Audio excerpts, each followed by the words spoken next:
Alright gang, so previously we had done a video for super beginners, basically going over each of the dice that you might use in a game of D&D. If you haven't seen it, go see it. I think it's super helpful. We're trying to make a couple of different videos like this because there's a lot of assumptions made when you start D&D that you know what's going on, and unfortunately that's just not the case. Not assumptions that you know what's going on, but you know a lot of the terminology that's being used. And it's a overload of information. I played my first game and didn't play for another year because I was so overwhelmed by everything that was going on. So I'm hoping that this kind of series of videos can help newer players and help them get started without feeling so bogged down by all the details. Most of the stuff you can find in either the player's handbook or the Dungeons Master Guide, but I also know that that can be overwhelming to read all of that. It's getting a lot of information and information overload, so hopefully this video can help you. Today we're going to be going over battle vocabulary and some just words that you might encounter. So let's start by one, just go down my list. Number 1 is AC or armor class. This just means how hard is it to hit you or a monster in combat? The higher the AC is, the harder it's going to be to hit you. Your ability scores. These are the 6 ability scores at the top of your sheets: Dexterity, Intelligence, Wisdom, and Charisma. These are going to be very important for your character play, and it kind of determines what abilities and skills you're good at and what modifiers you get to add to that. Attack roll.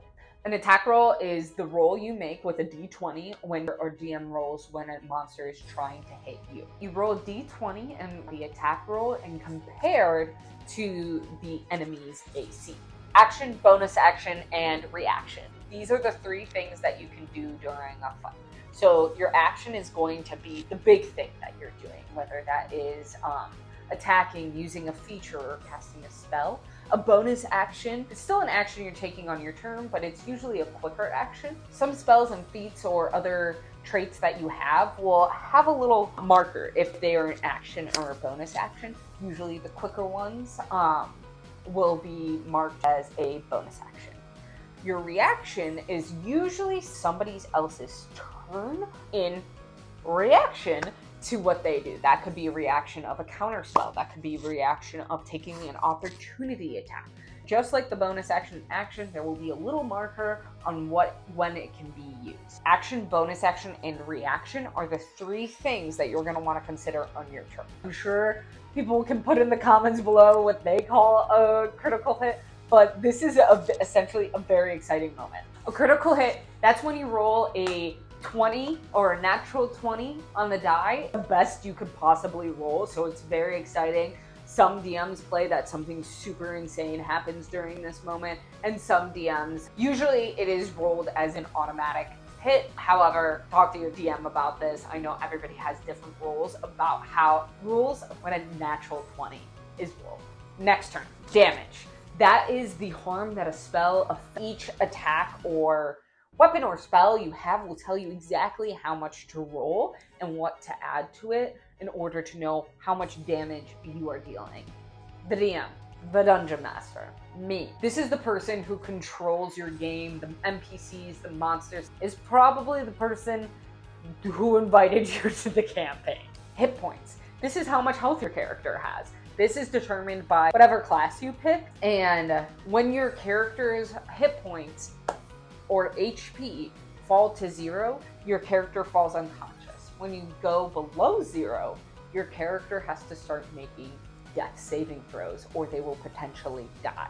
Initiative. This is a system used to determine the order that the battle will play out in. Initiative is determined by rolling a d20 and then adding your dexterity modifier to it. You could get special traits or features that could add to this, but for most cases, it is just a d20 plus your dexterity modifier. Long rest versus short rest. A period of time where your character is resting and not doing anything and can reset all of their abilities for the most part and regain all of your health points.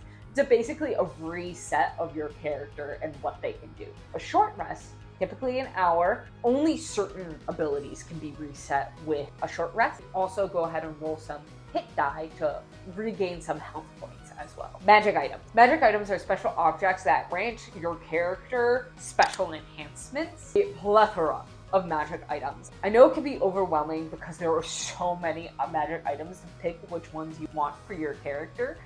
To kind of help, we are starting a series where we go through each class and I will let you know what magic items I would suggest for that character. If you haven't seen it, we have done Bard and Barbarian.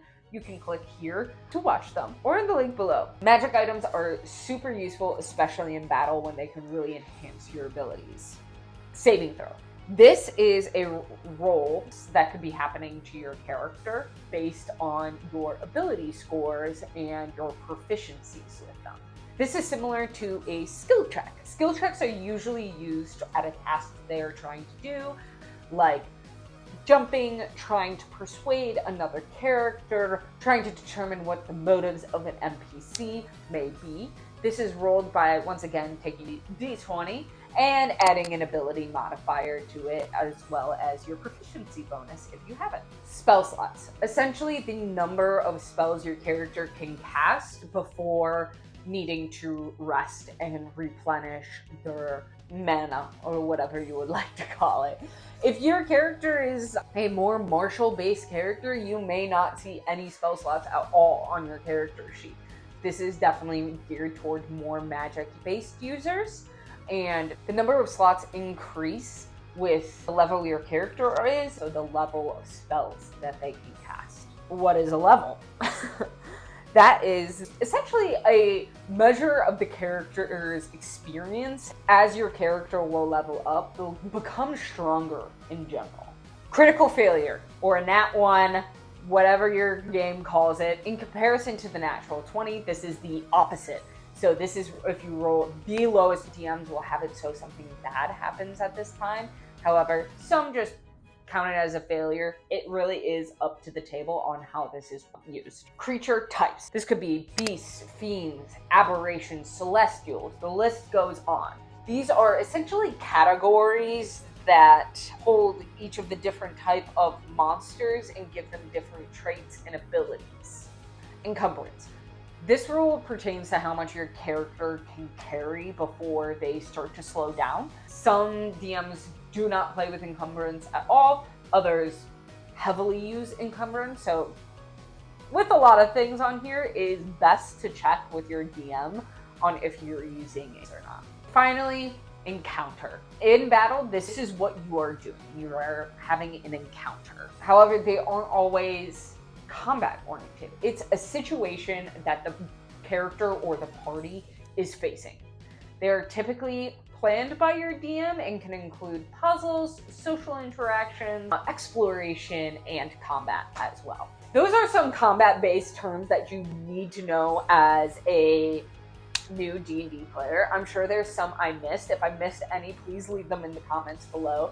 If you are a new player and you want to see a certain type of video that we haven't done yet, you would like some more explanation on something, let me know. I am always taking suggestions on what you guys would like to see. But in the meantime, if you haven't seen it yet, I am part of a online D&D Twitch campaign. I'm playing a barbarian. I get to hit things. It's pretty great. It's run by my friend Brewsnbuttonmashing. His Twitch is down below. We play bi-weekly on Thursday. It's a fantastic time. I have so much fun. Anyways, Shaky out.